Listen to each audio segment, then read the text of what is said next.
My name is Sherry Guess, and this is the Heavily Metalled Podcast. On this podcast, I interview patients, medical professionals, and industry insiders, having important discussions regarding the all too commonly experienced but lesser identified symptoms of hypersensitivity to metals contained in implanted medical and dental hardware. These metals often cause a variety of dysfunctional immune responses, chronic pain, and other syndromes that fly under the radar of most patients and physicians. During these interviews, the patients and I discuss ideas for managing symptoms, share personal lifestyle modifications, and talk about how to advocate with and educate providers pre- and post-surgery, along with options found for implant removal and the how-to of adverse event reporting. This podcast does not give medical advice. From time to time, I may interview medical professionals that render personal opinions you can use to follow up with your individual provider. Let's roll. Hello, Metalheads, and welcome to the jungle and back to this very special premiere of Heavily Metalled Season 3, along with a Heavily Metalled First. Today we have a live Q&A with some of our favorite Metalhead experts, along with selected members of my Metalhead audience. I'm Sherry Guess, and this episode promises to be a fantastic, live, unfiltered, raw roundtable on systemic metal hypersensitivity.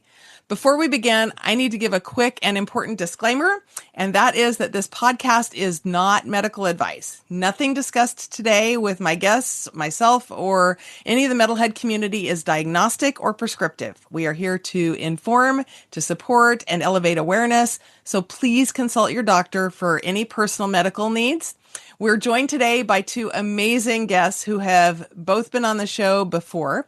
Dr. Scott Schroeder, who's a retired foot and ankle surgeon and a renowned international lecturer on systemic metal hypersensitivity, as well as galvanism. And also we have Linda Nelson, who's the CEO of MELISA Diagnostics, who's one of the pioneers in validated blood LTT testing for systemic metal reactions. We are also joined by a very powerful group of advocates and patients from the Metalhead community. These voices, we're going to call my voices from the trenches, and you'll get to hear briefly their stories today. They'll have some questions for our guests, and we'll see firsthand why this conversation really matters. So thank you, everybody, for being here today. I am going to let our experts introduce themselves. I've done podcast episodes with both of these experts before, but in case you're tuning in to Heavily Metalled for the first time, I want you to hear from them directly why they're passionate about the subject of metal hypersensitivity.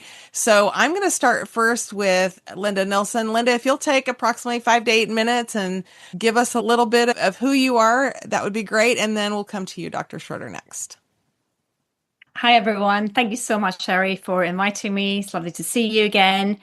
I'm especially delighted to be doing this together with Dr. Scott Schroeder, who I've met several times. He came to London and gave a lecture at a conference I organized. We went to the FDA together to give evidence about the work we've done. In 2019, recently we met in Istanbul at a dental conference and we gave a lecture in May together. So I do feel he's my sort of partner in crime and especially happy to have him on board because my background is actually not in medicine. So again, Sherry said no medical advice, but I will generally talk about the testing. So what's my connection to MELISA test? I have been working with MELISA testing for over 20 years. I'm based in London, United Kingdom. MELISA was actually developed in Sweden. And it was developed at Astra, which is now AstraZeneca, initially to be a blood test for drug hypersensitivity. And it's quite a long story, but it ended up being a test for metals because really the only other test for metals is patch testing when you're putting metals on the skin. And it's not a very objective test. Obviously, it exposes the patients to a substance that may be harmful for them. So a blood test is really the best way to do it and also better reflects the situation in the body. What's my aim working with MELISA? Well, I want more labs in the world to be able to offer it, to give patients better access to testing. So we need to raise awareness with surgeons, to doctors, to dentists, so people who place metals into our bodies so they understand what issues metal can cause. We need non-metallic materials to be a good option to metals. So just generally raising awareness that metal hypersensitivity exists, but I think it's really important what Scott Schroeder will talk about is that metal hypersensitivity is just one way that metals can affect your body. There's many other issues like metal levels, metal corrosion, galvanic reactions. But still, if you have a sensitivity to metals and you know you have the metals in your body, it's a good place to start to think maybe I need to have this metal out, or maybe I shouldn't be getting this metal in the first place. That's where I'm coming from. And yeah, I'm happy to talk about where to get tested, how to get tested, and again, what metals to select for testing, because I think that's really key to select the correct metal panels depending on your exposure, which is actually quite difficult to know. I usually say it's easier to find out what's in a bag of Doritos than what's in your dental crowns, because that's, again, something we're trying to change and that we raised with the FDA, that it needs to be transparent what metals are placed in our bodies. Over to you, Scott. Perfect. Thank you, Linda. And Scott, if you just want to come in and reiterate and share what brought you into this work and what clinicians and patients alike need to better understand about systemic metal hypersensitivity. Sounds good. Yeah, I'm one of those that put metal in people for 30 plus years. Luckily, I figured it out. Some of these patients we were having problems with. And over the years, I just listened to my patients. And one of the first ones where she was in her 30s and she came in and I had operated on her previously and she couldn't button up her blouse. She couldn't open a door with one hand. And long story short, I ended up taking, in her case, stainless steel screws out. And the next day, she could button up her blouse, open a door.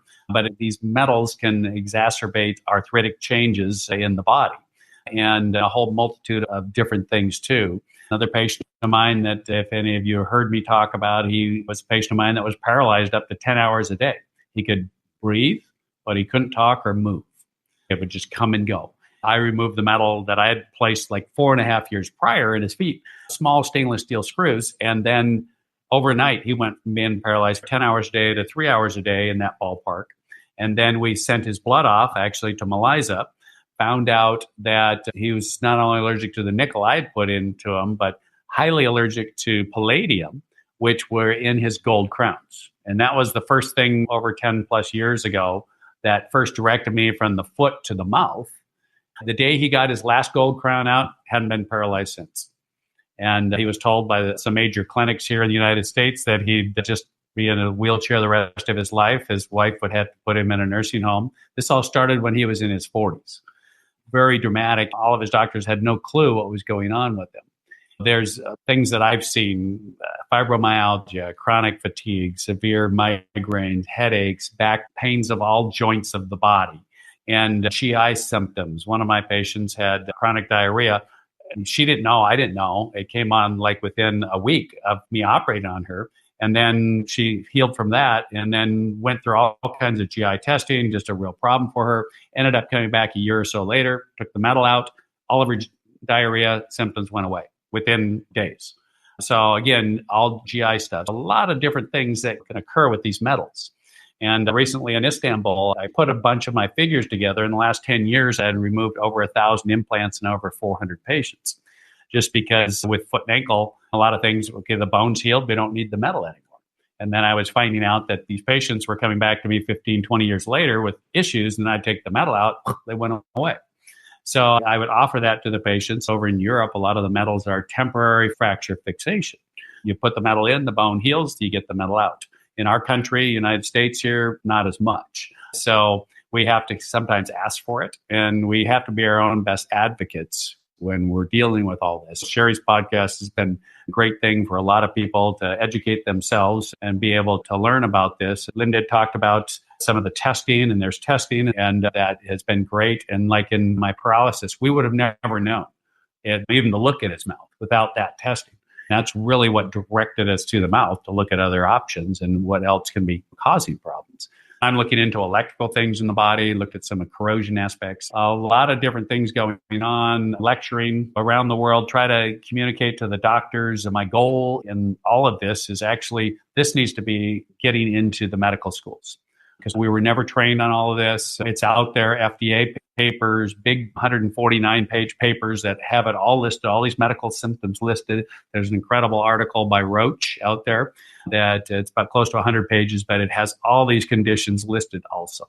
There's tables in that particular article that all doctors or surgeons or dentists, because it doesn't matter where the metal is in the mouth or the rest of the body, it can potentially cause issues.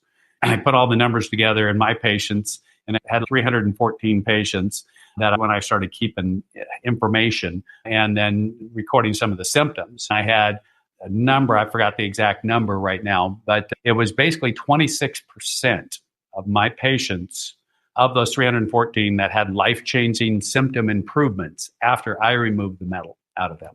But I knew what questions to ask. I knew, okay, do you have headaches? You're a foot doctor. Why would you ask me about headaches or GI problems or anything else? But because they can cause those other symptoms. So anyway, that's enough on me. Let's get to some questions and we'll go from there. Thanks, Scott. That's awesome. I'm so grateful for both you and Linda, and really, again, grateful for the metalheads that showed up. We're going to go to my voices from the trenches and hear about some of the patient stories. I think these are some of the voices that matter most because they've lived this firsthand. So each of my guests, I'm going to call on you by name. So please wait till I call on you to unmute, but I'm going to ask you to just share a brief 2 to 3 minute story of why metal allergies have affected you. And then if you have a question for Dr. Schroeder, you can go ahead and you can ask that, or to Linda. And we'd like to be able to hear from as many as possible. I'm going to call on Angie first. Oh dear, I don't even know where to start. I've been at this a long time. So I had a back surgery in 2000, and then I fell apart in 2016, like just fell over one day and couldn't move. And then all of a sudden started getting diagnosed with all sorts of autoimmune things, like one after the other. And one of the most concerning was the autoimmune gastritis with intestinal metaplasia that has now turned into systematic mastocytosis. And most recently, I had some thunderclap headaches, as I've come to learn that they're called. And I literally thought I was dying. I was in the emergency room like 3 different times. And when I first got there, the doctor was like, "Oh, did you know you have a brain aneurysm?" I'm like, "What? No, this is new information." And then the second thing that happened was, I think like the second visit, I lost half of my vision and I was having a mini stroke. So I've advanced through the thyroid disorders all the way up to the stroke portion. And today I am on my 3rd appointment with University of Washington for a 3rd patch testing. I've been across the U.S. I started in Idaho, not much help there. And then my dad passed away, so I ended up in Cincinnati. So I went to UC Health down there and had more patch testing. Before I had done that, I had sent off the MELISA testing, and that came back with severe allergy to nickel. And then the cobalt, as far as when you look at the initial reading, the numbers were coming back as cytotoxic. So when the allergist looks at the reports, they're like, "You're not allergic to cobalt," but I've popped positive on the cobalt so far on 2 out of the 3 patch tests.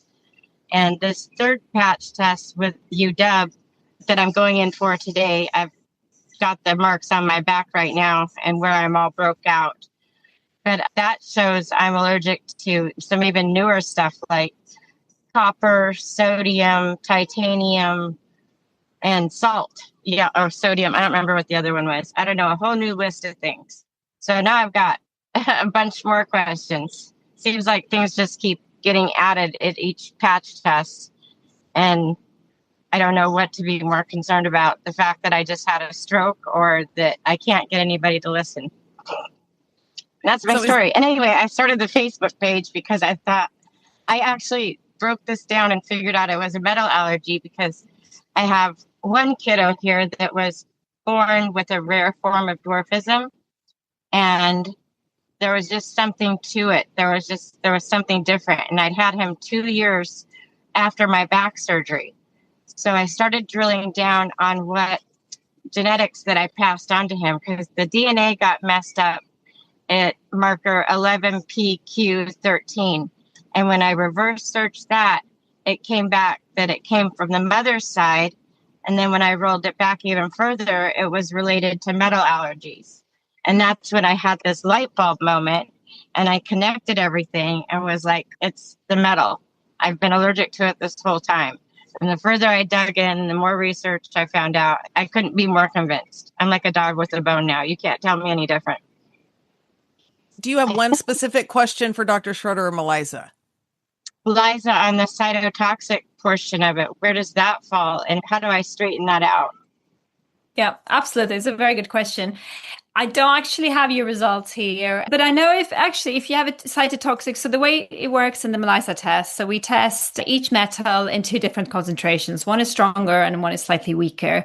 This is just to find the optimal concentrations where your cells will react the most to. So it doesn't mean that if you react to the higher concentration, it's better or it doesn't really matter. We're just trying to find optimal reaction for your cells. If you get a cytotoxic response, we actually can't say if you're allergic or not. So cytotoxic means that upon contact with cobalt, I believe you said, your cells actually died. And I think the point is they shouldn't die, not in the concentrations we use in the test. So obviously in enough high concentrations, mercury, cobalt, the cells will die, but the test is developed so that the concentration should not cause mitogenic reactions, i.e. reactions in everyone, or these cytotoxic reactions. And because this is, again, not something we see very often, there are some metals like copper that usually we see it more. I wouldn't say cobalt is a metal where we see a lot of cytotoxic reactions. So we usually comment on it saying, we see this reaction, we don't actually know what it means, but we still think it's unusual enough that we need to comment on it. So we say something vague that you might have a worse detox capacity when it comes to cobalt. And it does obviously look like it's affecting you, but it's not where we've done our research. Our research is on metal hypersensitivity. But with cobalt, we can't really give you an answer unless one of them, the concentrations was negative and one was toxic. Or do you know if both were toxic? You probably don't remember. I can't recall. Yeah. Scott, No. have you had any experience of toxic reactions in MELISA testing? Is there anything you notice or you've ever thought about? Yeah, I've seen it, but I don't have real opinions about it one way or another, other than, okay, be aware. And I guess a question, Angie, your back surgery, was it from posterior or anterior? I had a post and then I went back in 2020 and they went in through the side. So I've had two of them. So they went through the back and the side? Yeah. And you know what the metal is made out of? I don't know what the original was from 2000. And then from 2020, they did a cage. Oh, to fuse.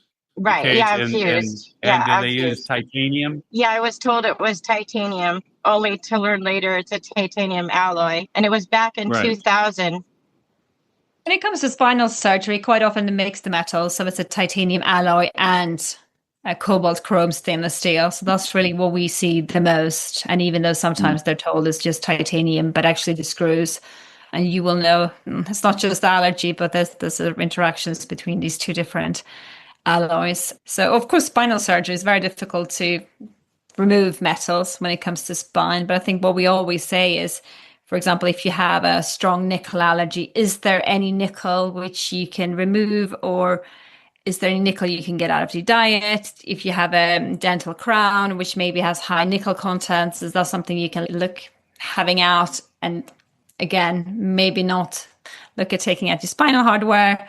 Sometimes that's not even possible, but look to see where can you limit your metal exposure to a metal that you are reacting strongly to, which often is nickel. I think we lost Angie. She's going to get to hear the question follow-up probably on the podcast recording. But Scott, I will ask you one quick question on Angie's behalf. When you have something like this, what's more important, the metal or the stroke in general? Well, the question is, what's driving the strokes? It's the chicken and the egg. If you're having inflammatory reactions in the body, it can cause all kinds of things. I'm not saying it caused a stroke, but it can lead to a lot of different issues and scar tissue and this type of things. I've worked with a number of people, back hardware patients that have been able to get their back hardware out with dramatic improvement. So those are questions for the surgeons. Hey, is this something that can come out, especially with the allergies that she's talking about? Yeah, I know Dwayne, who's going to speak in a little bit, is having just fits, and I've been trying to help him get to multiple surgeons to get his hardware removed, but we'll get to him in a minute. Let's go to, how about Dusty next? Tell us a little bit about why you are interested in metal hypersensitivity and what your experience has been before you ask your question. Okay, so I don't have any metal in me yet, so that's why I'm here to learn. I'm a 37-year-old male, and I got pretty bad L5S1, so I am looking into an artificial disc replacement in my lumbar. So I'm really interested in the nickel allergy. I know everybody has some kind of reaction to nickel. It's just how bad is your reaction? So I'm just here to learn before I have this surgery. Do I need to get metal tested? Do I not? I don't want to freak myself out because I know it's not a real yes or no, you're allergic. You're going to have some kind of reaction. Is it going to cause you to have problems, though? Should I go, Scott? And you can add on later on. Yeah, are you happy with that? So you look pretty fit, I can tell. Well done. I think it's always good to think when you have an option and it's a metal-free alternative. So you're getting dentistry, fillings, crowns, even dental implants. If you can get the metal-free one, go for it. Because then when you come to needing an implant where there's actually no option and you need to have a titanium, for example, hopefully you won't be sensitized. Hopefully there won't be any galvanic reactions like Scott talked about. There's current between metal in your tooth, the metal in your back. So do you have other metals anywhere in your body? Have you had orthodontic treatment? Any wires? Nothing. You're nice and clean. Yeah. Nothing. Have you ever noticed reactions on your skin? So wearing a wristwatch, jeans buttons, belts. What about family, allergy, autoimmunity? I have no allergies. Family has no allergies. I don't know if this is legit or not, but I thought about taping nickel to my arm overnight. Yeah, absolutely. Yeah, you could do. Just to see if it does anything. Yeah. So you can do, you don't necessarily need a reaction to nickel on your skin to have nickel hypersensitivity, but most people do. Absolutely. I think that's a great idea because as you say, you can take it off. You could say, you can induce a nickel sensitivity, but obviously if you get metal in your body that has nickel in it, then you're going to be exposed anyway. I think so. You say that everyone has a reaction to nickel, which isn't actually true. You don't have to have a reaction to nickel. It is by far the most common. I think because it is an environment, it's so frequent. In the foods we eat, the iPhones we touch, it's just everywhere, jewelry, etc. So it's very difficult to avoid. And titanium used to be like this. So actually people didn't used to reject titanium implants. There didn't used to be something called titanium hypersensitivity. But I think as it's been added on as an additive in foods, the nanoparticles that we're exposed to, then suddenly people are starting to be sensitized to titanium. Again, it's nothing as common as nickel, but I think if you can avoid exposure where you have a choice, that's great. I would try the nickel on your skin. Yes, do I need a testing? The slight problem with a test like MELISA is that it's looking at immunological memory. So if you've never been exposed to a metal, you can't actually react to it in the MELISA test. People do test before surgery because of what I just said, the metals all around us. So we have been exposed, but obviously having a hip or a knee with the metal will expose you in a different way. I think nickel is the one to avoid. You can tape it to your arm. If you see a red rash, tell your surgeon, actually, I'm nickel allergic. I need an implant that's nickel free.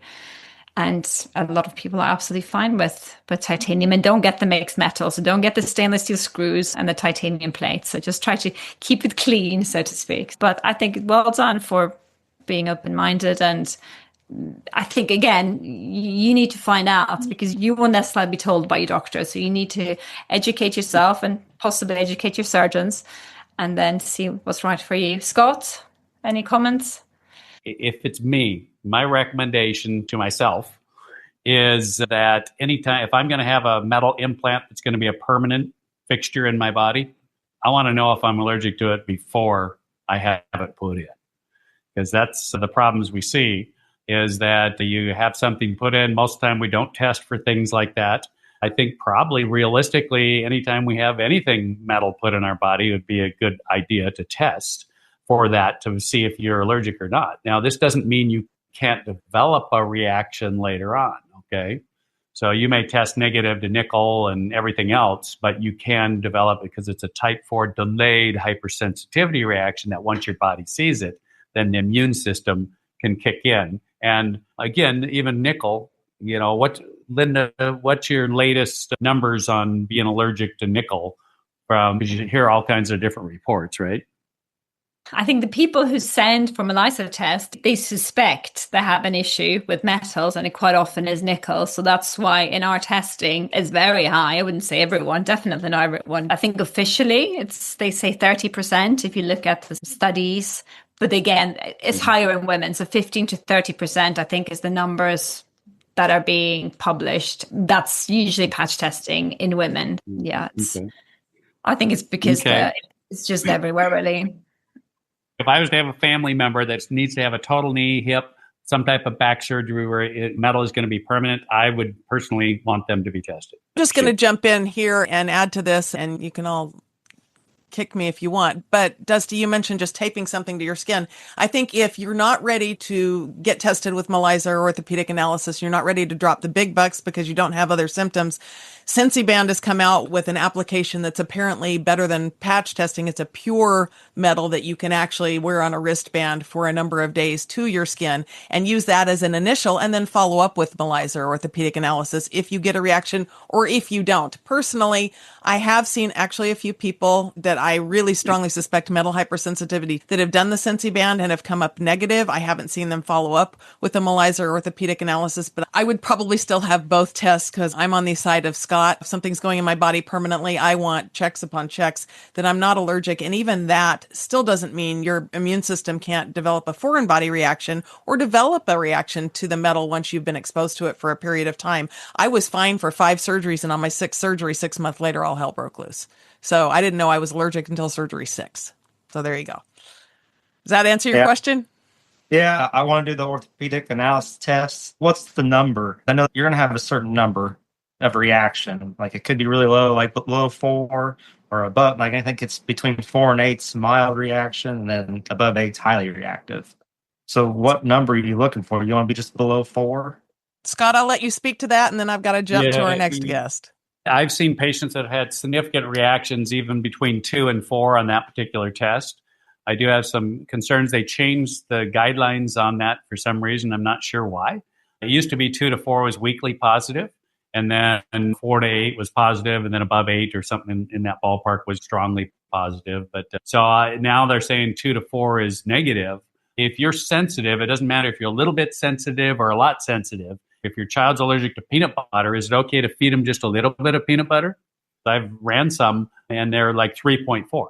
In my book, that's still positive, even though they're reading it as a negative. It's mildly positive according to their previous way they report it. So I'm not sure why they're reporting it differently now, and I have some concerns about that for patients. I think the issue with that, Scott, is that if you get the report back and it says negative, and if you take that to your surgeon, then they will say the testing is negative. So why are you telling me you're positive? So I think it's what's on the report. So MELISA is slightly different. We do obviously have a stimulation index cutoff, but we also look at morphology. So we will actually look in the microscope, which is an additional evaluative method. So we'll look in the microscope to make sure that the cells, which are a hallmark of a type 4 hypersensitivity reaction that we mentioned before, that they are there. What we're looking at is we're measuring uptake of radioactive substance when the lymphocytes start to divide. So a reaction means, so you can almost see it as an army that's mobilizing to fight. So you're looking in the lab, trying not to be too technical. You're comparing your cells when no metal has been added with your cells when nickel's added, when titanium's added, cobalt added, and you're seeing, is the army mobilizing or are they just chilling, basically?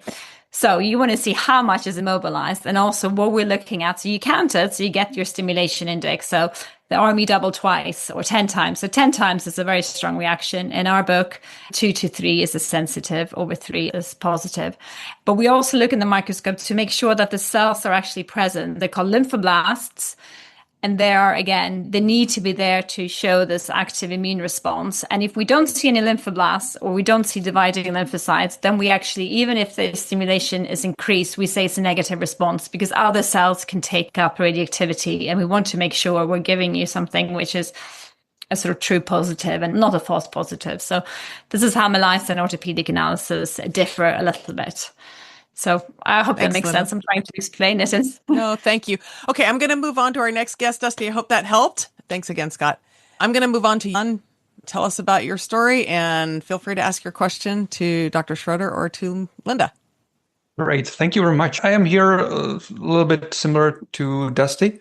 I have a problem with my disc and I am thinking about ADR prosthesis to my spine.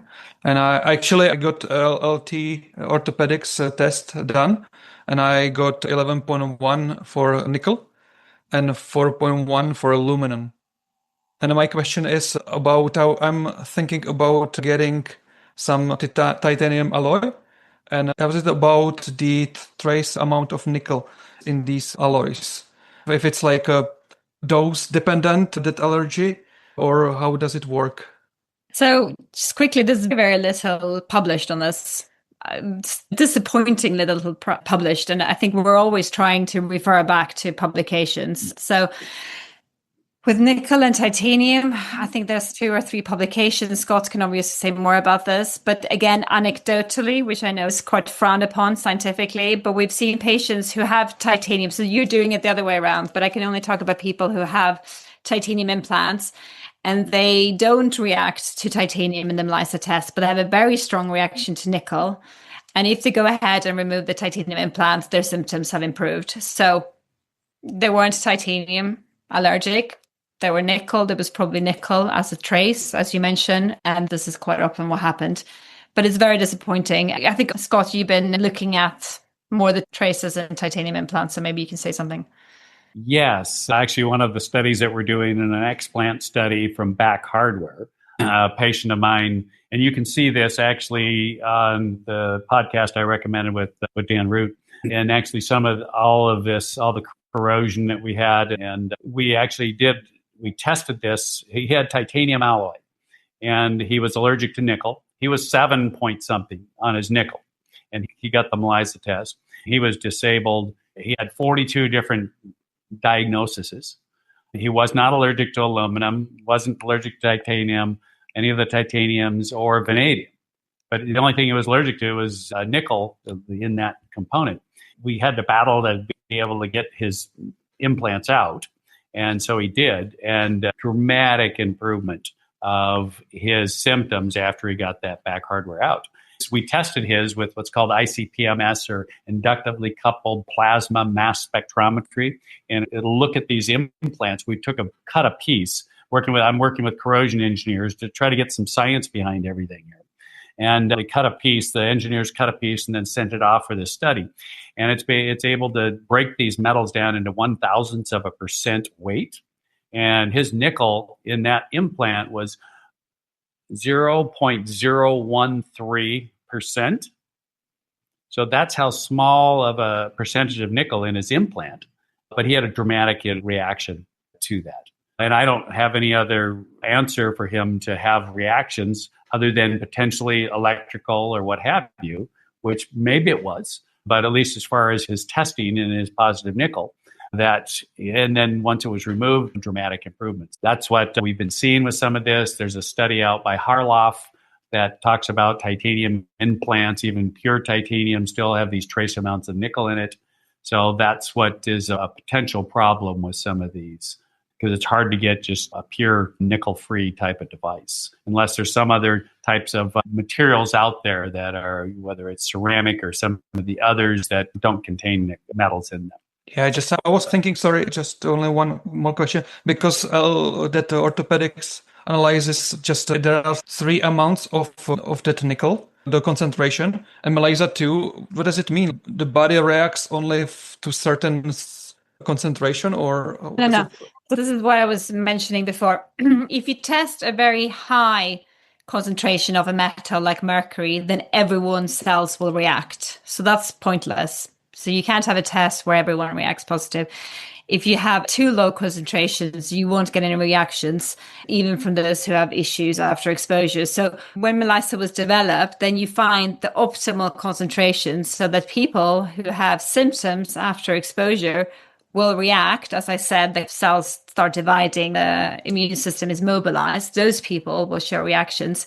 But people who have exposure and no symptoms will show no reactions. The concentrations are developed to be specific for the people. So we're looking at, again, I know some labs who did MELISA, they only showed the strongest concentration. So even though in MELISA, we test sometimes 3 concentrations, so a higher and a lower and the lowest. the only thing that matters is that your cells react to really one of those, which is the most optimal. Orthopedic analysis, is that the lab you used for testing? That's yeah. correct. So you're positive to aluminium and nickel, did you say? That's correct. Yeah. Okay. And not titanium. No. So I think it's, as Scott Schroeder said, you would ideally find a completely nickel-free implant. I don't think anyone would be happy to recommend an implant if you have a documented nickel allergy that contains nickel, even if it's traces. Okay, thanks, Linda. John, I hope that helped. I'm going to have to move on. I will add before I move on, in case this helps Jan or anybody else, my SI joint implants were less than 1/10,000th of 1% nickel, and that's what sent me over the edge. So I did react to that very small percentage. And in my orthopedic surgeries, when I've had to have the surgery, it's benefit versus risk. For me, if I had to have it and I'm going to have great benefit, then I go ahead and have the surgery. I know the risk and I try to have as much hardware removed as soon as I can and find that surgeon ahead of time that's willing to do it. That's what worked for me. So hope that helps. I'm going to go ahead and move over to Lisa. Lisa, welcome. Tell us a little bit about your metal allergy experience and ask your question to Dr. Schroeder or Linda. So I'm the unusual person. My first spine surgery was L3 to S1 and was going great for the first year, and I started having issues. Found out in July that I had a broken screw, which had evidently shown up in January. So I got put off to see the neurosurgeon until October. He wanted to do surgery right away. I said, no, I want to wait till after Christmas because we're having our first Christmas together in 5 years, all of us finally for the first time. And so I had revision surgery in January. And I found out 2 days before Christmas that not one, but 2 screws were broken. So that's one of the questions I have is I am an oddity that 1 screw actually broke in the middle of the SI joint. My revision surgery ended up being L2. He left the broken screws in S1 and then went down into my pelvic region and did 2 granite screws in each of my hips. Unfortunately, on one side, the screws are so close that anytime there's inflammation, it puts pressure on the S1 nerve, which causes my leg pain.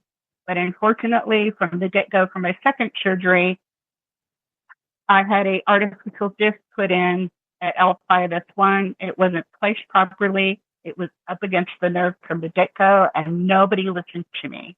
I went to get a second opinion. He pointed out exactly where the problem was. I went and got nerve testing done. And the neurosurgeon that did said, you basically need to have your back done over. Went back to my doctor, was denied. And at that point, ironically, it was our cardiologist who basically said, hey, why are you asking me for a cardiac referral? I said, I just had my bladder lifted and I'm still having problems with my back from January. And he goes, what are you doing? And I said, I'm trying to get into Mayo Clinic for my husband's work insurance. And I'm probably going to have cardiac clearance. He goes, I know someone who trained at Mayo Clinic, and he picked up the phone and he called. They called me the following week. I got an appointment with the PA here, and then 2 weeks later had an appointment with the doctor. And he took one look at all the imaging that I had taken in, and he was just, for more or less, I don't want to say mortified, but that's the best word I could come up with, because evidently my rods were backwards. So my back was arching the wrong way, which is part of why when I would bend over, I could not literally stand up straight. So they got me scheduled for a discogram, which I had never heard of before, didn't know about. And it turns out that I had 4 discs that needed to be replaced. So in some ways, it was a blessing. I was denied by the one, smart to go to the other. But what I'm dealing with now is from the second surgery on, I found out instead of titanium rods, he put in chromium cobalt rods. So I'm also a bariatric patient. I've had weight loss surgery, so I'm on a bariatric multivitamin, which is high in B12. But it's gone up even more now since the chromium cobalt rods have been put in. And my current neurosurgeon was going to replace them with titanium until he saw the condition of my back. So he wanted to use the stronger rods to make sure that my fusion heals properly this time. And I can't blame him for that, and I appreciate him for that. So my first question is, how common is it for a screw to break in the middle of a joint? And secondly, I know I've done some research on the chromium cobalt issues with the hip joints, with people having cardiac issues. And I've noticed that not only am I more tired now, and I know that's probably one of the symptoms, but I also know, I don't know how to say this, but my blood pressure suddenly started dropping. So I had to stop taking my blood pressure meds, but yet my heart rate has increased. And my cardiologist is at a loss is, okay, I don't understand what's going on here. So that's where I'm at, wanting to know how I can understand a screw breaking at where the joint meets the tulip tip. But in the middle of a bone, just doesn't make any sense. I don't know. And then now I'm going for testing in August to get all my vitamin levels checked and all of that. But I don't know how to specifically request, because from what I've heard, chromium, cobalt, and B12 are essentially almost the same thing. Is that correct? And whoever can answer those two questions. So where a screw can break, you said it broke in the middle of the joint? Yes. Yeah, that's where I would see quite a few, actually, if they're going to break, if the bone wasn't healed prior to more activity. Because where the joint was, that's where it moved. So then when the screw comes in, and it can break anywhere, but it just meant there's too much motion. And it didn't heal properly. The bone didn't heal properly. In the middle of a joint, yeah, I could see that it could happen there, because that's where the most of the motion should be. And so the two ends, then it's right at the friction of the movement part is where you can get just too much stress and strain. But when you think, though, here's bone in the middle, this way. The other one was where the tulip and the screw moved and the rods in between. It broke apart there. But the other was literally in the middle of the SI joint, which left that screw there, which was also part of what was pushing up against my nerve, which caused problems. So it was double whammy. So did they get all that other stuff out of there when they put the cobalt chrome? My last surgery was this past January. So at the end of the month, I'll be 6 months. This doctor removed the broken screws, and he put new screws in both SI joints. So I can already tell a difference because my back skills were stable. And I haven't started physical therapy yet. I'm waiting on approval for a CT. One of the things that he was upset with, that I started physical therapy 3 weeks post-op. He said, that's too soon. You're not even allowing your body a chance to heal. And that's probably why the screws broke. But I could hear, even after my first surgery, I could hear the metal against my bones. Yeah. And so that kind of freaked me out. But then it started getting worse. And that just, as it started getting worse, I knew something was wrong. But I never would have known that 2 screws were broken. But I called the place that did the imaging and asked them to email me a report. My neurosurgeon never said anything to me. And the plan was at the pre-op appointment was to do 1 screw on each side. So imagine waking up, learning that, because before surgery, I asked him, what are we going to do? He said, all titanium. That's what I was told before I went in. But when I woke up and found out chromium cobalt, it freaked me out because I've already had a heart attack at 44. Heart disease runs in my family. So these high levels, you understand where I'm coming from, are a concern. And the fact now that I am just dragging and I'm going to bed earlier than I used to. This is not. So have you been tested? Have you been tested for other metal allergies then? No, I've never been tested for metal allergies. But I'm also allergic to a lot of medications I can't take. I have a very long list. And every time I head to a doctor, they're like, are you sure? And I said, yes. My pain management doctor for my first surgery didn't believe that I was allergic to codeine, and they gave it to me anyway. And I turned red and swelled up like a tomato. I'm allergic to morphine. They gave it to me during my surgery. They gave me Dilaudid and post-op. And when they came to pick my food up, I was choking on my food. Yeah, if you're allergic to something, it's in your body, and then work with your doc from there. I'm not a back surgeon. I work with foot and ankle. I just talk to a lot of different people with the issues, but I've seen it in the foot where we're metal and joints and where screws can break. And obviously the bone's not healed yet. And there's too many shearing forces that cause the fracture. As far as the beef, how closely is that related to the chromium cobalt? I don't know the answer to that. Yeah. Okay, that's fair. Yeah. Linda, is that anything you can speak to briefly? It's a very complex case, and it does seem to be structural issues. Quite often when we have patients who have issues with dental implants, the dentist says everything looks perfect. There's no inflammation. It's healed beautifully, and the patient still have issues. So I think this is a very different case where there's obviously structural pressure on nerves, and it's probably complicated. I would just mention something about B12, about cobalt. I think definitely cobalt in a metal implant will affect you very differently than B12, even though cobalt is involved in B12. But again, I think testing for nickel, cobalt, chromium is important, but making sure B vitamin levels are optimal as well. Thanks, Linda. We're going to move over to Jennifer next, but I did want to say really quick to Lisa. Lisa, my heart rate went sky high after my metal implants, and basically the only thing they could explain it away with was autonomic nervous system dysfunction due to a reaction from the metal. And I'm on a beta blocker to control that because of the metal I still have in my body. I don't know if that's something that would help your cardiologist to look into, but that's what it turned out to be for me. I have a sneaking suspicion Scott's seen this before too. Yeah. That's good information. Thank you so much. Yep. Okay, we're going to go over to Jennifer. Jennifer, welcome. I just want to thank everyone for speaking today, and Sherry for doing this podcast. Dr. Schroeder, Linda, thank you so much for your support always. I wish there were way more medical professionals like the both of you. I have a very long story. I'm going to give a very brief synopsis of it. I had brain surgery in 2016, and I was not told I was going to be getting a metal plate, they call it mesh or strut, put into my head. The only way I found out was getting my own medical records, and it got downplayed. I was in a lot of pain. I knew something was wrong. I was ignored by a lot of neurosurgeons in a very big city where I'm from.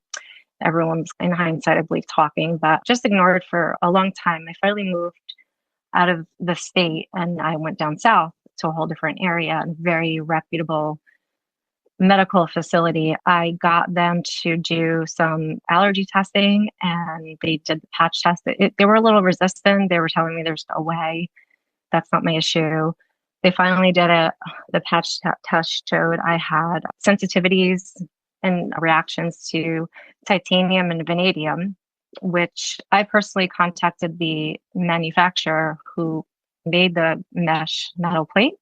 They did clarify that it wasn't just titanium, it was the titanium alloy with the screw, and it did have vanadium, aluminum, nickel, all other types of alloys. So it took about 5 or 6 years. I finally got a very reputable neurosurgeon to take out the mesh, take out the plate. I didn't want to get him involved in the whole nightmare, but he did tell my husband that it fell apart. So it seemed like it was in pretty bad shape, like it was eroded, like they suspected. And now I'm dealing with heart issues, autoimmune issues. Pain is a lot better since they took it out. It was almost like immediate. I didn't feel it anymore. I didn't feel that pressure. I guess it was all scar tissue. They said that my brain was like connected to it. It was just a mess inside. So I definitely had a reaction. But I do deal with a lot of, after the fact now, I have a lot of medical issues like heart issues and spots all over my brain, autoimmune issues, things like that. So I'm on disability, still trying to figure everything out, but that's pretty much a short story. So to advocate for yourself more, and when you get pushback from doctors, I was wondering their advice would be, how do you get doctors to really listen to you when you know something's wrong? First of all, I'm so sorry to hear what you've been through. It's awful, to be honest. Everyone who's been sharing those stories, I wish none of you had to go through what you had to go through, but well done for fighting for your case. And I think that's why part of these communities, what Sherry's doing, other Facebook communities, it's really important because it's a place where you can go. And quite often, actually, I tell people to contact us, say, how do I fight for myself? I say, actually, go and join one of these groups because there will be people there who have done not exactly what you've done. They have really quite often been gaslit. People said, it's all in your head. And you go, yeah, I know it's in my head, but doesn't. I think what we're trying to do is to say, look, like Scott was saying, here's an article with references. If you come to me and you say pins, clips, I'll say, look, here's some articles you can take with your surgeon and say, look, it's not just a group with crazy patients saying this. There are articles, there are studies. What Scott is doing is trying to get more. So I think it's really important in these communities where you can share experiences with trying to get as much which is published. I think it's really important to ask for your medical records because, again, people have been told things. But I think as soon as you say, I want my medical record, I want it on a paper, then suddenly they're a bit more careful and they go, oh, actually, it wasn't titanium. Oops, it was stainless steel, cobalt, chrome, which is important information for you. I think corrosion is something Scott's going to publish on, which is what seemed to have happened to your plate. So you sound like you want to say something, so I'm going to stop talking. Yeah, I've had a couple cases very similar to yours, Jennifer. I imagine you had some MRIs with contrast in the past too? Yeah, not with contrast, because lo and behold, I am allergic. So that was the first hint that they shouldn't have put something in my body, metal, because I could be wrong. Gadolinium and MRI. Yeah, it was like every other surgeon would be like, oh, it's fine. And then the other one would say, no, something's really wrong. Something looks wrong. You don't have any other metals in your body right now? No. Okay, good. So it sounds like you have to work on the detox side of things. Dan Root, who is here, I think is going to talk next too. He'd be one to talk to because he's worked with a number of these patients. Start working on getting things out and the gadolinium and that type of thing. That's, I think, the next step for you.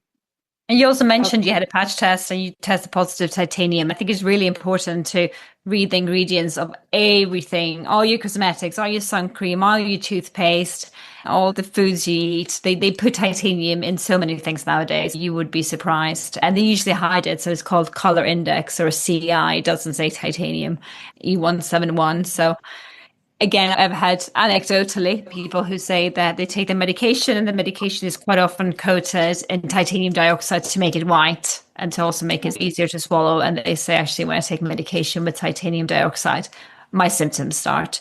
So again, if you're sensitive, you have to be really careful and just avoid it everywhere. And it might be somewhere we never imagine. It could be, they put it in sort of Skittles, chewing gum, everywhere. So if it's white, if it's crunchy, it's probably titanium, and definitely in sun cream and cosmetics, makeup. We had in a published case, it's a funny case, an actress with chronic fatigue, and actually she was titanium allergic, and when she changed her makeup to titanium free makeup, her chronic fatigue disappeared. It sounds crazy, but yeah, there's all stories out there. Scott, before we move over to Dan Root, who has to jump off, I wanted to ask Jennifer's follow-up. How do you get a doctor to listen? No better person to tell us than a doctor himself. Yeah, it's very difficult. And sometimes if a doctor doesn't listen, you have to go to another doctor. And it's extremely difficult. So just get another opinion because you're not going to convince them most of the time. You have to find somebody that is willing to listen to you. It's very difficult. So go ahead and you have to move on to a different doc, unfortunately. But hopefully things will get better as time goes on. But for now, that's what you got to do. And now, a word from our sponsor.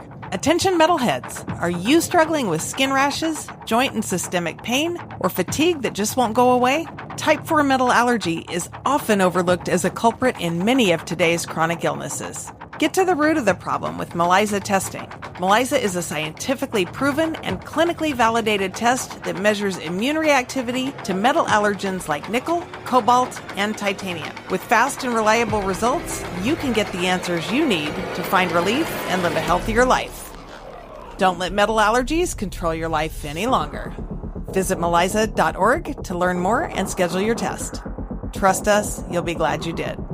MELISA, a valuable diagnostic tool in medicine. We're going to go ahead and move on over to Dan.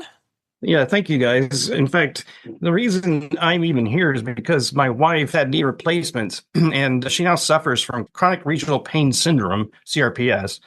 And I've spoken with Scott many times about things that could be also influencing when there's only the one metal in the body that we know of. There's also things like gadolinium that we were just talking about that can actually become a second metal. Scott and I have had this conversation many times, and it's a metal ion, and it can actually produce galvanism. And I've been wondering if she's actually suffering from that, or if the mercury and the metal plates in her knees are actually the problem. And so I really went down the path of detox many years ago because of her. But I also am working with my father's program, Dr. David Root. I basically have been becoming more enlightened and more educated, especially through Scott. I really wanted to find out from you, Linda, if there is a way for people on the West Coast to be able to get MELISA testing, because Scott has told me that the samples, when they get shipped from the West Coast to maybe Germany, are no longer valid. He's told me about the Chicago group, but I'm just wondering if the MELISA testing is available for people on the West Coast, and how do we go about it? Yes, so actually we have had successful shipments from all over the world to Europe, but there is a lab outside Toronto now in London, Ontario, and they do MELISA testing. They are scheduling people, I think, for September, which is when this episode is going to be out. So that's going to be great news for everyone listening. So happy to put you in touch with the lab there, and hopefully they can arrange testing for your wife. And I do think, again, looking at the overall exposure, even though symptoms started when a knee replacement was placed, if you have amalgam silver fillings, gold crowns, some other sort of screw in a toe, test for everything, because things can shift when exposure is added.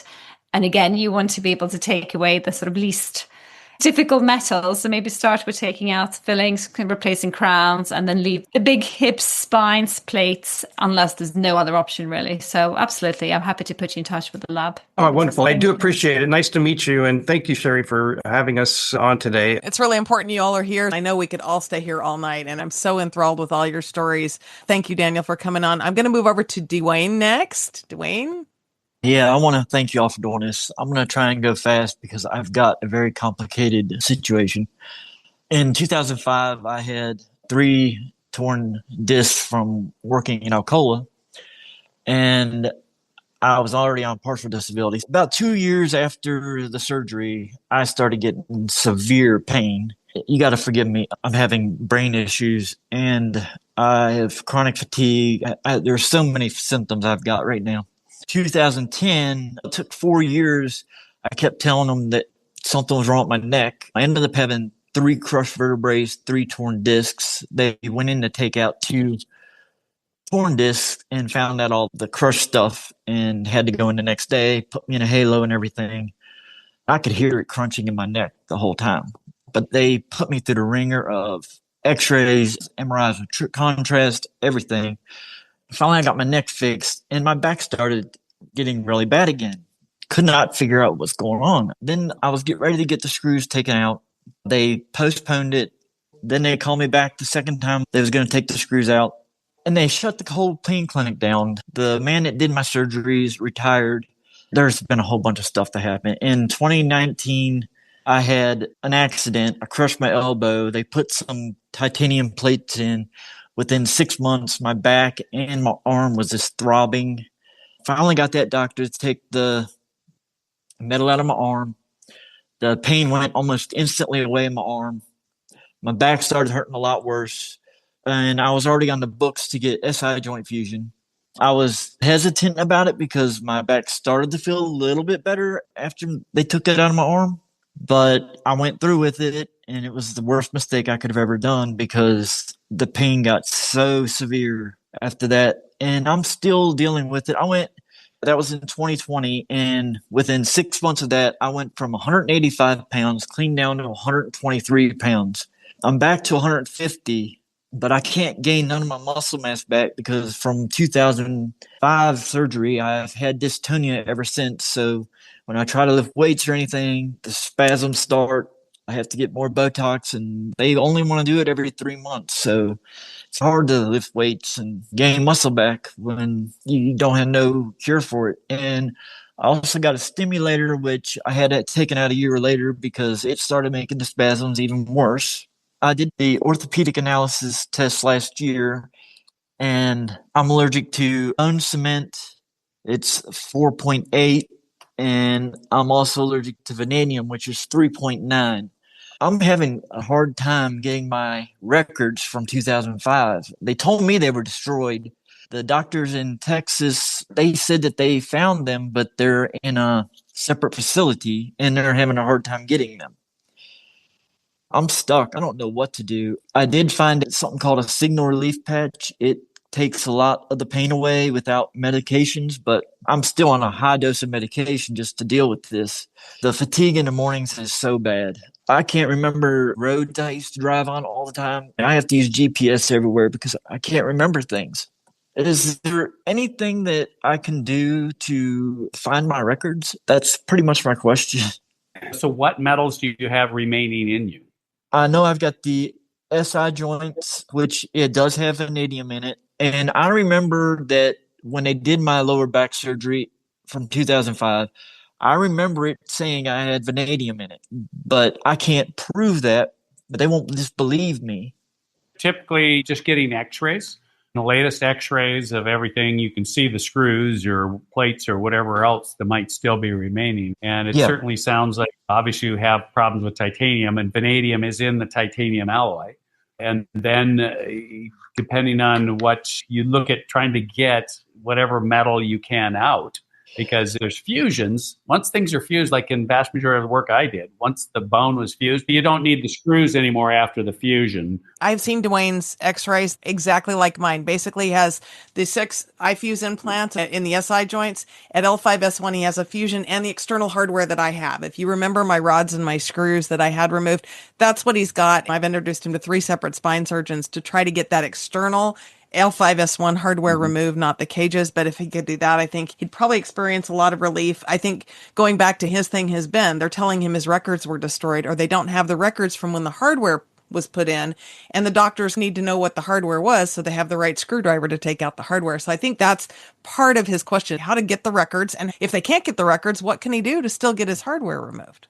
Yeah, and you have to keep pressing as far as the records, but it sounds like you already have been doing that. A lot of times we don't have the records, and we go with the best what we're looking at the x-rays and then have multiple screwdrivers available and all that type of thing. I've had staff run from one hospital to another because we're in the middle and this is not the hardware we're thinking it is. So it's best to prepare ahead of time. I've been to so many surgeons and every one of them will tell me it's a different thing. If I go out of state, though, they understand and know that I'm allergic to this stuff, but I'm still having trouble finding somebody that will take it out. Probably in this case, because it is difficult, maybe you and Sherry and I can work together on this afterwards. I appreciate that. Oh, thank you so much. Yeah. Let's work on that and see what we can come up with. Yeah. Thank you. Okay. I appreciate everybody doing this. This is awesome. Thanks, I've Dwayne. watched all your videos, Dr. Schroeder. Pretty cool. Oh, thanks. I'm going to move over to Samantha. Samantha, welcome on. Basically, my story is long as well. It sounds like a lot of others. I have had multiple knee replacements. I am allergic to nickel. Ever since I was a child, I don't wear any jewelry whatsoever. Now, the surgeon was well aware that I am allergic to nickel. However, they just kept failing. I had bolts coming out. The knee bone has literally came right off the bone. I recently, December, just had another revision. And again, the insert has now come all loose and away from the bone. So basically that's all come apart again. Now, my problem is my body has basically rejected everything. I did further investigation, and unfortunately the surgeon that I've had the multiple surgeries with, after reading reports, he has felt nickel was the best for me. So basically, I don't know why he would do something like this. Now, my problem is I am in Ontario, Canada. I don't know if that makes a difference. No surgeon so far wants to touch me because every surgeon has said, we don't want to clean up other surgeons' mess. You are now a liability. My question now, because the allergies are so severe, I've got peanut allergy, seafood allergy, you name it. I've never felt sick in my life. And I keep telling them, I feel like I have the flu. I feel like I'm dying.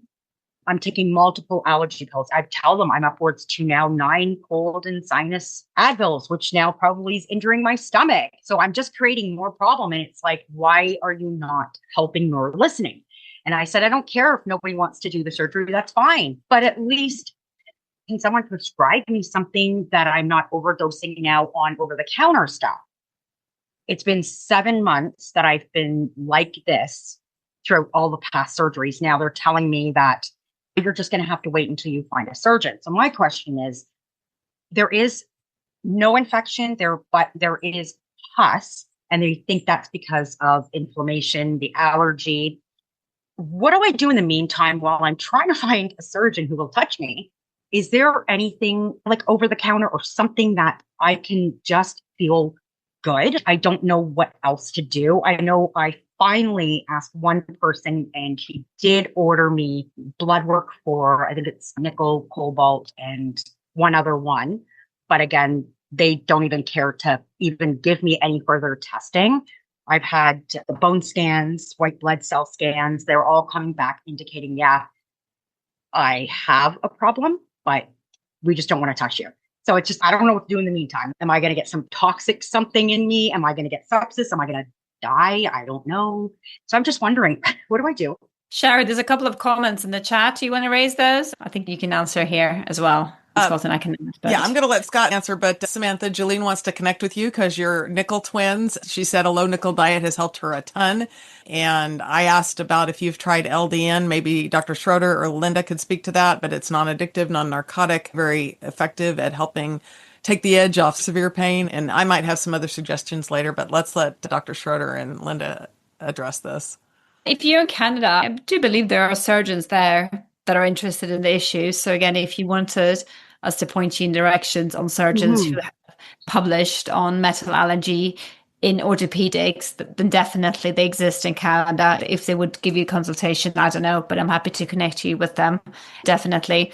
If you have a known nickel sensitivity, then definitely what was mentioned, a low nickel diet can make a huge difference. Try it for a few weeks, see if it makes a difference. If it doesn't, don't bother with it. But that's definitely something you can do. And I don't think that I will give you sepsis if you.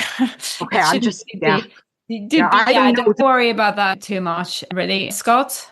Yeah, I mean, Sherry's had more experience as far as the LDN goes in relation to that. And then, yeah, the low nickel diet was the big thing. I see that all the time with my patients, even after I remove the nickel implant out. And then they come back and then I look at them, I go, what'd you eat? And they go, I had my chocolate mocha. And I go, no. So yeah, just be very careful about your whole diet. Look it up, Google it, and then systemic nickel allergy syndrome. Look at all that because symptoms are very similar. And then you can just be poisoning yourself just with the foods that you eat every day. That's great that you have some suggestions there, Linda. I appreciate that. Like all the x-rays show the compartments completely come apart. It's unfortunate. So I just didn't know if something serious while I'm waiting is going to happen to me. Now I know I did reach out to the States and they are more than welcome to take me on. I know it's $50,000 I have to pay, but I don't think Canada Healthcare, because it's free, it's good. It is not. I really appreciate that. And I see all the comments and I really didn't even think about to look at a diet. I'm only learning now that even shampoo has metals. It's pretty scary. So this is great. And I really appreciate all that. And I'll definitely cruise through all of this. Thank you. You're so welcome. And we're going to move over to Jolene. And Jolene, your knee nickel twin sister, you guys have a similar story. She'll be able to speak to how the low nickel diet has helped her while she's waiting for a revision on her knee. I have shared Jolene's story on the podcast, but I thought she probably had some specific questions for Dr. Schroeder and for Linda. Yeah, I actually do.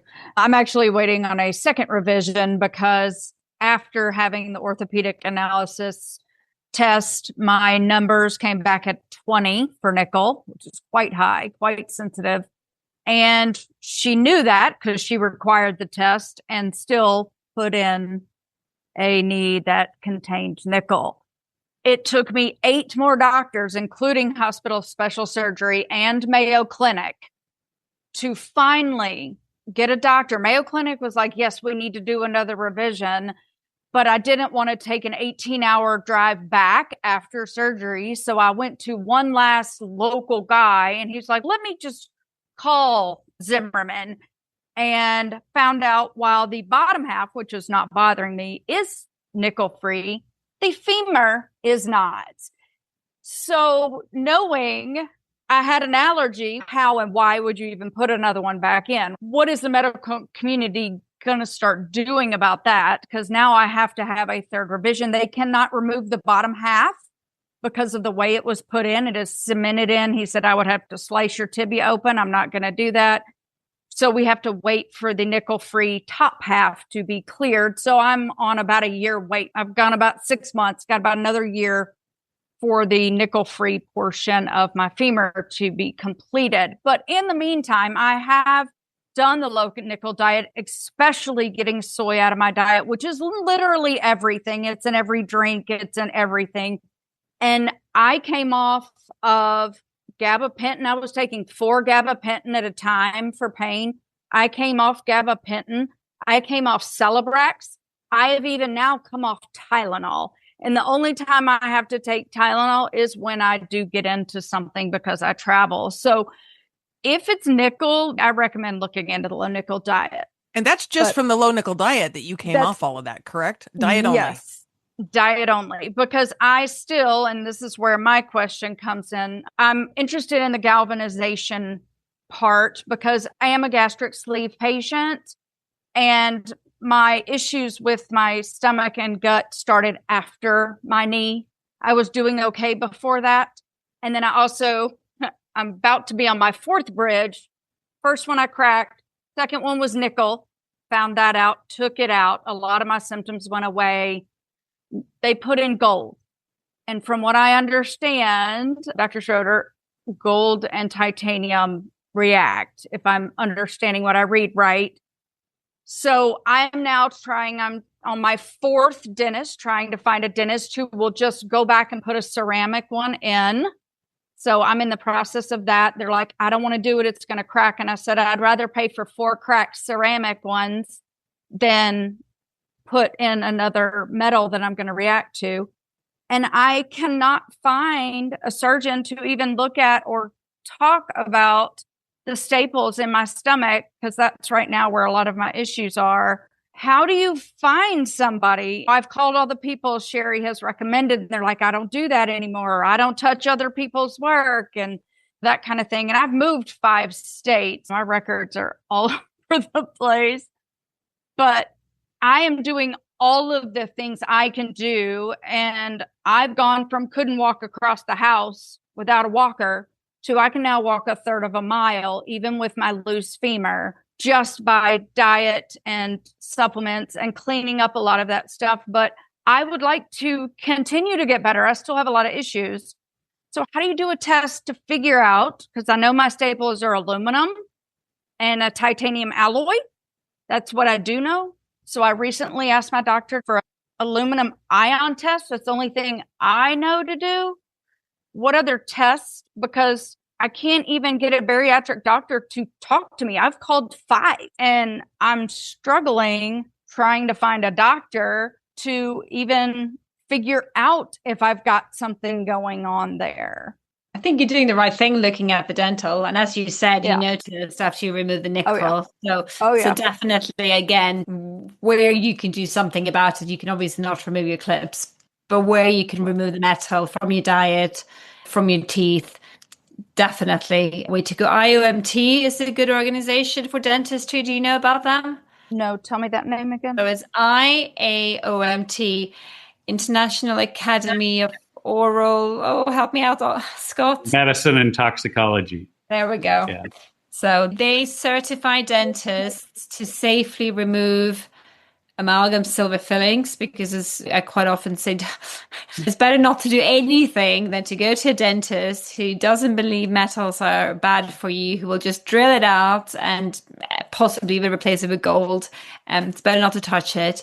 And then you need to go to a dentist who implements a protocol to protect themselves and you from any metals released in the treatment, and then also work with materials like zirconia, which seems to be the best option really for metal hypersensitive patients. Surgeons, I don't know, Scott, again, I would say go to those Facebook groups, see if anyone's used anyone's. In my experience, people are quite happy to share if they've had a surgeon that's open-minded, that have been helpful. You can even go PubMed, Google, if anyone's published cases.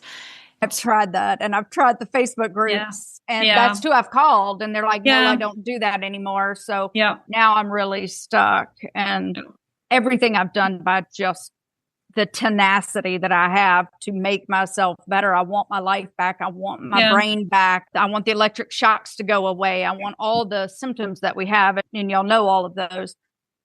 But it's the struggle of, as you guys are coming and going to the FDA, how would we get the doctors to create a place to say, hey, these doctors do deal with metal allergies, so that we have references?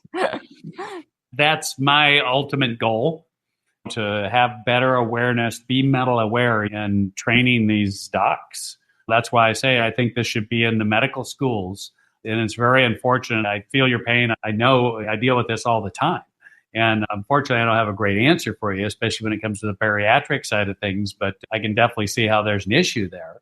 You talk about gold. Yes, gold is very reactive. It's one of the most noble metals. So it's going to be way more positive than many of the other metals. And so you can have more of a reaction with the others. And that's what I found in my electrical type studies, whether it's titanium or stainless steel or whatever. Gold always was in like the 300 millivolt range, whereas the others were 200, 150 to 200 millivolt, but gold was always big time. So working what you can do, the simplest things to change in your body. In the dental world, vast majority of the time, they can do everything non-metal these days. Is it expensive? Yes. Yeah. Very. At least you take care of what you can. And then it is going to be a plight. And then, especially with the bariatric things, if you find something, then certainly let us know. Let Sherry know. But you're right. People have done things and then they stopped because they just got overwhelmed or what have you. So it's unfortunate that way. And I've seen that happen with surgeons that have helped people. But then they just get overwhelmed and then, I can't do that anymore. So it is very frustrating. It's unfortunately going to be way slower than we want. And please let us know on your knee what they're doing. Let Sherry know and what they've been doing and what the new type of device is, because it is very difficult to find, quote, nickel-free implants these days. And is it coming out of Germany, do you know, or Europe someplace? I don't know. I could hear both ends of the conversation. I could hear my doctor and I could hear the rep on the other end. And he said, the femur part is not nickel-free, which happened to be where now I was loose and having pain. So it made sense. But he said, because I can't have the bottom removed because of the way it was revised, I'm stuck waiting. I could have had a different kind, but without splitting my tibia open and then wiring it shut and screwing it shut, I was not going to do that. It was better to wait and try to get as much nickel out of my body as I could, which is taking a really long time, because by the time you find somebody, it's 6 months and then it's another 3 months you get an appointment. I've been fighting it now for 18 months and I'm still on the fight to try to get more removed. But everything I do remove helps. I do want to tell all those people that still have it in your body, every little bit helps. It really does. And Jolene, question for you. Did you talk to the bariatric surgeon in Austin? And he won't touch it, huh? That's surprising. He doesn't want to do that anymore. And he said he would try to find me somebody. And I called back a couple weeks later and they haven't found anybody. Do you know if he's even removing gallbladder clips still? I think he's still doing gallbladder. He didn't want to do the sleeve. So. Oh, he didn't want to do the revision on the sleeve. Okay. Yeah. Thanks for the clarification. Yeah. I believe that's what it was. But they did at least try. They at least answered my question. At least they responded. So that was a step above some that won't even respond. But yeah, it's been a long journey, but I've done a lot of things to help myself. And low nickel diet has been the best thing I have done. So definitely anybody who's got a nickel issue, definitely look into it. But I am curious about the MELISA test as to, and it's also with the orthopedic analysis. MELISA wasn't available when I was doing mine, so I did the orthopedic analysis. But why do either one of those tests require a doctor's write-off if it doesn't go through insurance and you're self-paying anyway? I know people are like, my doctor won't sign off on that. And I'm like, then find another doctor. But again, I had to go through 8 because even Mayo was going to put nickel back into me. I'm just curious why a test that you're paying for has to have a doctor's write-off. Why can't you just have it? Is it a rule? Sure. So ultimately, it's for the patient's benefit because we are not giving you medical advice. We have no idea about your patient's story. We don't want you ending up with a test saying my symptoms are potentially caused by the metals in my knee. And now what? And we go, sorry, we can't help. Obviously, we'll explain the test, but ultimately, we want a doctor to be there for you. So ideally, we want one of the Scots that are metal literate. We know they don't all exist. There's not many of them. But I think it's ultimately protecting ourselves because we won't be able to support you with the treatment plan, which you may or may not need depending on your results, if that makes sense. Yeah, that makes sense. But also, other than ion tests, are there any ways to tell if the galvanization type stuff is happening? Is that the best good route one. That's to good go? for you, Scott. Yeah. And unfortunately, we don't have a test for that. There's not a test to say other than just the testing that I've done, and we're trying to work on that. We're trying to do some other things that we're working with the engineers on. But no, there's not a test just per se for the galvanization other than just, hey, in physics, this is what happens. Okay. Thanks, Jolene. We've had several questions submitted in advance by listeners who couldn't be here today. So I'd love to bring those quickly into the discussion. And thanks to all those who have asked live. Your questions and the responses of Dr. Schroeder and Linda have been just incredible. So thank you guys for being patient with this long podcast. The first question is from Kelly. I have a nickel allergy based on LTT. I've never had contact dermatitis and can wear jewelry with no problem. Should I be concerned about skin exposure to nickel even if my skin doesn't react? Is there a risk of transdermal absorption of nickel? I would say be careful. I know there are studies with definitely showing that orthopedic patients with metal implants issues, but they have no rashes and they don't have a skin reaction to nickel. It's unusual. Definitely, but it exists. So she might just be the very unusual patient, I would say. She's like me. I'm positive to MELISA, and I've done orthopedic analysis also and positive for nickel, but a patch test negative to nickel. And I don't have any problems when metals touch my skin. I don't get too excited about it as far as that goes. Next question is from Sherry. She's talking about a electrolyte called Nutribiotics Performance Essential Electrolytes. And she says, this seems to be a good electrolyte that my body can handle with minimal ingredients. My question is about the chromium nicotinate. Is it a safe type of heavy metal to be taking? Google says it is safer. I've tried single ingredients and making my own, but that didn't work for me. No idea. I would generally avoid metals as much as possible. Yeah, same thing. I have no idea on that. It's probably more of the detox people, and that would have a better answer as far as that goes. Okay. She had one more question. She said, the only metal I came up toxic on my urine test was tungsten.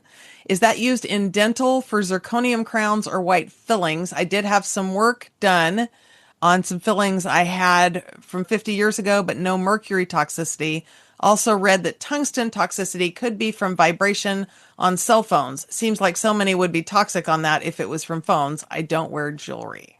Tungsten can be present in stainless steel. I think it's more orthopedic implants than dental. I haven't actually heard of tungsten in dental metals. And again, toxicity. Don't know about that. I believe I've heard of some in heart rings for valve rings and stuff, just to get them to be radio opaque or dense on X-ray, but don't know a whole lot about that. Okay. This is a question for Linda. Linda, Joanne over at the Low Nickel Diet Group would like to know how things are progressing with the new Canadian MELISA lab. Slowly, but I'm hoping in September, when you're all airing this, it's going to go very well. So I believe they're scheduling patients for testing in September, hopefully. Obviously, ultimately, we want to have a lab in the US. I can serve the US market better. So I'll keep you posted. Okay, we'll wait with bated breath on that one. Leah wants to know, how does hyposensitization work for systemic nickel allergy syndrome, or does it? I actually have no experience or heard of anyone. We call it, maybe it's a European thing, we call it desensitization. So by exposing somebody who's allergic, you can stop them from being allergic. So you can do it with hay fever, for example.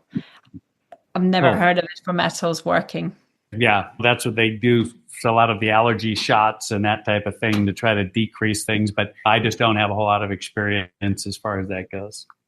I know when I have tried it, it has failed miserably. So I would say no, it does not work. That's my personal non-medically credentialed opinion. Fran wrote in and said, my 15-year-old grandson has had ortho jaw surgery in March and has had one infection after the other. His face was swollen, but is much better. Now that his bones have healed, they will remove the hardware or screws next week. Could this have been from allergy or just bad luck? We went to the best oral surgeon at Boston Children's Hospital. It's very rare for this to happen. The orthodontist that I work for always refers to him and has never had this happen to any of his other patients. He only had surgery on the bottom to correct his bite, which he really needed. Don't know how he was able to chew his food. That's how bad it was. I think it could probably be connected to allergy. I think it can contribute to it. And also he would be careful now if he's going to have any more orthodontic treatment, I think, because he can be sensitized to metals now. So just, again, go for the non-metallic alternatives, or if he has to have metals, just be mindful if he gets strange symptoms again. If something does need metal, something that you can get out after something's healed. But this is something that I see, and I protect the surgeons on this side. We don't know who's going to react to what we do, what metal. I only had two options, stainless steel and titanium. And I didn't know if somebody's going to react. If I knew they were allergic to nickel, I would use titanium. But then I would tell them we still may have a problem because there could be a trace amount of nickel in titanium. So once the bone's healed, we'll look at getting it out. And that is where that worked very well for me. As docs, I think, become more and more familiar with the metal allergies and metal reactions, they can educate their patients better. Just say, hey, we can have a problem. And if we do, all right, we'll get everything out after it's healed. It's not a fault of the doctors at all. Typically, in a lot of these things, they unfortunately take it personally, like the patient's blaming them for this bad problem, but it's how the doc then responds to that and how they can help the patient. And if they don't have an answer, then yeah, the patient can be upset, rightfully so, too. We should have answers for our patients. My answer was always, okay, we'll get it out. And yeah, I see that all the time. It's just the doc has to be more aware and then consent ahead of time, too. I think we're missing out on our informed consent on any patient that has metal in them. They should be consented that, hey, we can have some issues and we can deal with that if there is an issue. Good point. And it probably bears adding that our good friends over at OsteoFiber are working on a lot of non-metallic implants. We're going to be having them on the podcast really soon. So there is hope on the horizon for that. Paula asked, what is the difference between patients that suffer from metal allergy and patients that do not suffer from metal allergy? What is the reason? Why do we react? And what are the potential long-term effects of metal allergy? So we don't know which genes code for it. That's why we look at something called a biomarker, which is this lymphocyte reactivity. It could have to do with detox capacity. It definitely has to do with exposure. So if you have no exposure, you have no metal hypersensitivity. It probably has something to do with accumulation as well. For example, people who have hay fever issues in spring, usually at the same time, they have an allergy to cats as well. So when the immune system is overwhelmed, you start having other allergies. You take away, it becomes winter, you can tolerate the cats again because your immune system is just relaxing a little bit more. Again, just try to avoid those unnecessary nasties. Again, not just metals, but I'd say chemicals, synthetic materials. Just give your immune system a break and make sure your body is properly supported with nutrition, sunshine, D-vitamin, all those things. Your podcasts, so Sherry, just the basics of how to live life with metal allergies, I think are really good. And they just have a lot of good information that everyone can what are the metal alternative materials that can be used to avoid potential reactions? The truth is not enough. We need more, and they're developing them. Once they develop a 3D printed plastic, there's going to be a whole subset of people that will react to that too. So I always say less is more. If you don't have to have any implant, or you can have your implant removed, whatever it is, take it out, allergic or not. We don't know the long-term effects of having implants, really. Scott? Like we talked about the OsteoFiber, it's a biointegrative type of screw that the screw absorbs and is basically replaced with bone. And the screws and other pins and what have you. And then there's the PEEK, and then there's PEC now too, which is a type of a high-performance thermoplastic. And so they're working on trying to 3D print, like you say, different things. And we don't know the long-term effects per se at this point in time. People that, and there's been some definite reports that, hey, the people that have had metal allergies, it's helped significantly for them. We'll see. Time will tell on all that. And is it your opinion MCAS, mast cell activation syndrome, is brought on often by metal hypersensitivity? It can be, sure. Yeah. Okay. All right, moving on to the next one. Mary asked, in the U.S., what are the best tests to ask doctors for? MELISA, of course. And I know that I have cobalt and chromium poisoning, but they don't care. So that may be an ion test with orthopedic analysis. I need tests within our reach to try a different approach. I've already had a hip revision. Poisoning was from a metal on metal hip in 2006. But the more I learn, I wonder what other metal allergies I may have. I can only wear sterling silver earrings. I'll let you both speak to that. Yeah, I think it's, again, just look at your overall exposure. We have on our website, melisa.org, we do have a list of common metal exposures. So just have a read through it. We do have a detailed questionnaire that just asks about all the different metals that could have been put into your body. People just don't think about it. The classic thing we always speak about with Scots is anyone who's had orthodontic treatment, they might leave a tiny little stainless steel bar behind the front teeth to keep them nice and straight. That's got nickel in it, that's in your body, it's releasing nickel ions. You can have a plastic retainer. Sure, plastic isn't great, but if you have a nickel sensitivity, you want to avoid that nickel. And if it's in a little wire behind your teeth, think about having it out. Just again, absolutely hip, releasing masses of ions. But if you have those silver fillings containing 50% mercury, they're probably not helping. But again, it's expensive and you need to go and find a dentist who understands about the potential dangers of metals and how to safely have them removed and replaced. I wish it was simple. It's not. We're all trying to get around it. And then Kevlar, I just talked to a couple of dentists about this for the bar, lingual bar they're called. And I see it a lot of, mostly under the bottom, behind the bottom teeth a lot. Can be the top, but Kevlar, they say they can use, which is a non-metal alternative. And they just have to form it and then glue it in. So I didn't know about that until I was asking them recently. Okay. I've got a question from Darlene who says, I have 2 implants in my mouth. I was told they were nickel-free, but are they? Are crowns nickel-free? When I ask, the answer is it's titanium, but I never thought about all the other metals included in a dental implant. After my first dental implant 14 years ago, I started having a rash. It did start on my leg, but soon went to my hands, elbows, head, and face. I was allergy tested. They found an allergy to nickel. My hands and elbows are constantly blistered and hurt. My head itches constantly. Sometimes my face breaks out with hives. It's crazy. I use tons of steroid cream, but if I only knew for sure, I'd feel better. Either take them out because of nickel or leave them in because there's not nickel. I guess I wish I knew. Again, we've raised this. There can be traces of nickel. Anecdotally, we've seen people with a strong nickel allergy who remove the titanium dental implants. They do improve. But again, in her case, it would probably be good to have an allergy test that she actually can show, yes, I do have a strong nickel allergy. I would also say just think about your other exposure. Do you have other metals in your mouth? Do you have a pin, stainless steel pin, screw, clip? People just don't think about these things. So just look at overall exposure. And again, try a low nickel diet. Yeah. What a testament from Jolene on that, right? Yeah. And until the titanium implants, like I say, some of the study, this Harloff study, they tested all kinds of pure titanium. They all had traces of nickel in them. And I'm running some studies on our own too with some like gallbladder clips to see if there's nickel in those when they're told that they're a pure titanium. That would be my first inkling, especially the titaniums. Yeah, it can have a trace amount of nickel in them. This question's from me, Dr. Schroeder, and I asked you the other day, I'm going round and round with somebody on the Tarlov cyst board and a particular doctor who I won't name, who insists that the small titanium clip that he uses is absolutely 100% pure. He's getting agitated at the patients who go in and challenge him on it. He's presented material from the reps that say it's 100% pure titanium. Have you ever in your life seen of any size a 100% pure titanium clip? Ever? We're testing to see the ICP-MS, that's going to say yay or nay. And I just talked to the engineers about this to find anything 100% pure. He says the mining, when they mine these metals, they have impurities in them, and then they have to purify them. Zinc's not very expensive in general. He had a zinc, basically, bar that was 8 millimeters in diameter and 4 centimeters long. It was 99.9999% pure. So 4 nines cost $400 to make. And he was doing it for a special test for a company.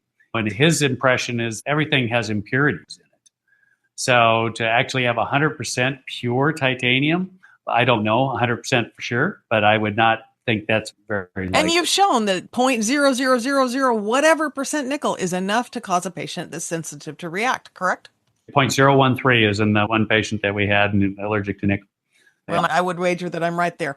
Okay, I've got one more question from Alice Haynes. Is there any information on possible toxicity related to oxidized zirconium orthopedic implants, hips and knees? Do you know anything, Linda?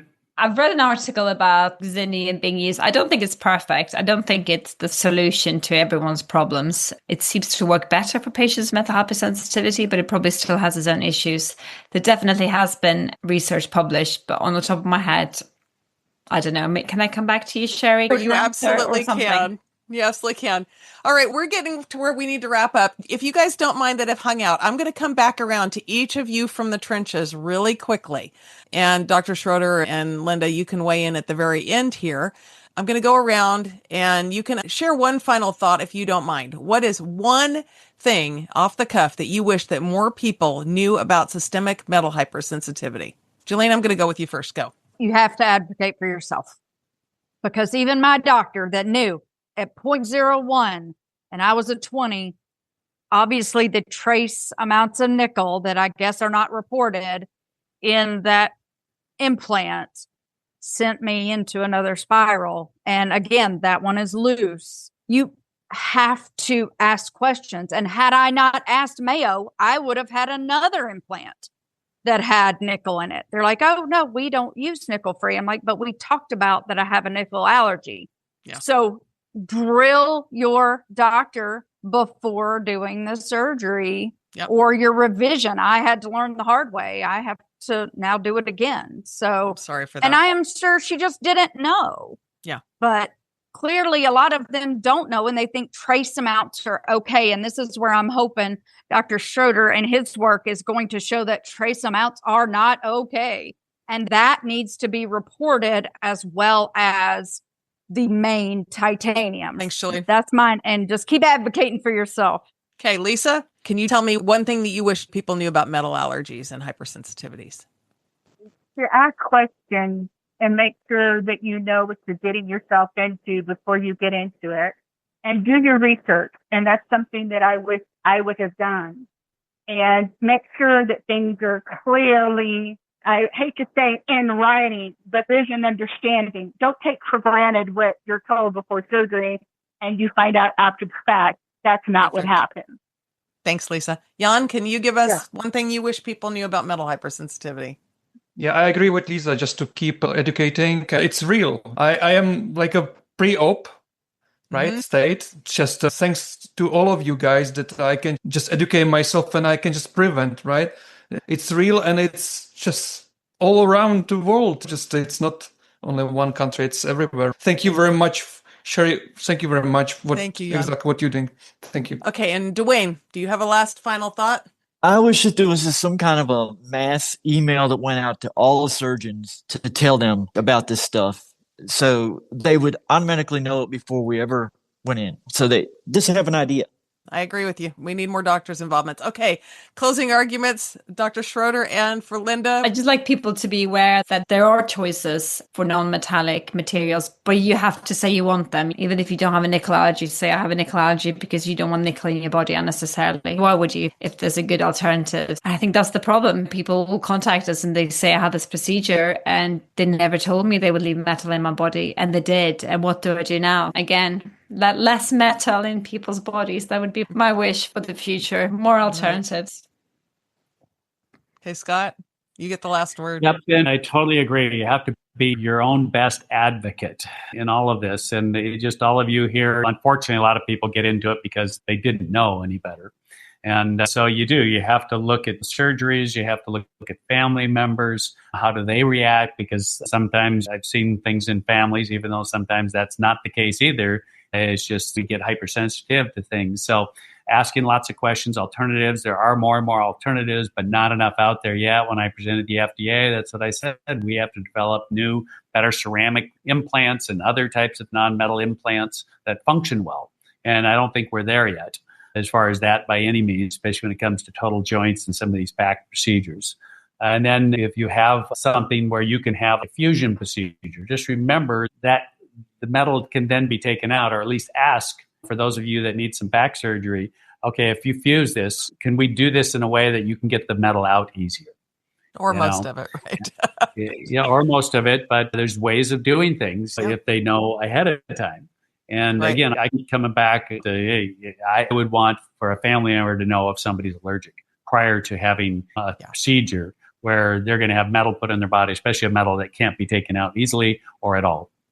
Okay, great. I am going to have to, unfortunately, go ahead and close. I know we could talk all night long. I just wanted to thank everyone again who joined us, for showing up, for speaking out, and for helping us shine a light on something that affects far more people than most of us realize. And this is exactly what Heavily Metaled is about, the unabashed truth-telling community and generating hope for those who are affected. Huge thanks again to you, Dr. Schroeder, and to Linda Nelson from MELISA Diagnostics for your leadership and for helping us push this conversation forward.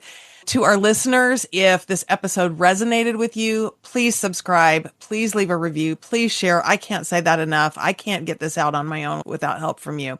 So most importantly, do that. Somebody may be suffering and may not know why. So it's really important to have these conversations. And as always, stay tuned for more powerful stories this season. We've got some great ones coming up. And until then, keep telling the medical community and the world that we're not going to take it anymore. Thank you for tuning in today. Please don't forget to follow me on social media and to like, share, and subscribe. My primary mission is reaching out to others who may be suffering from hypersensitivity reactions to metal implants and pointing them to resources that can assist with hope, help, and healing.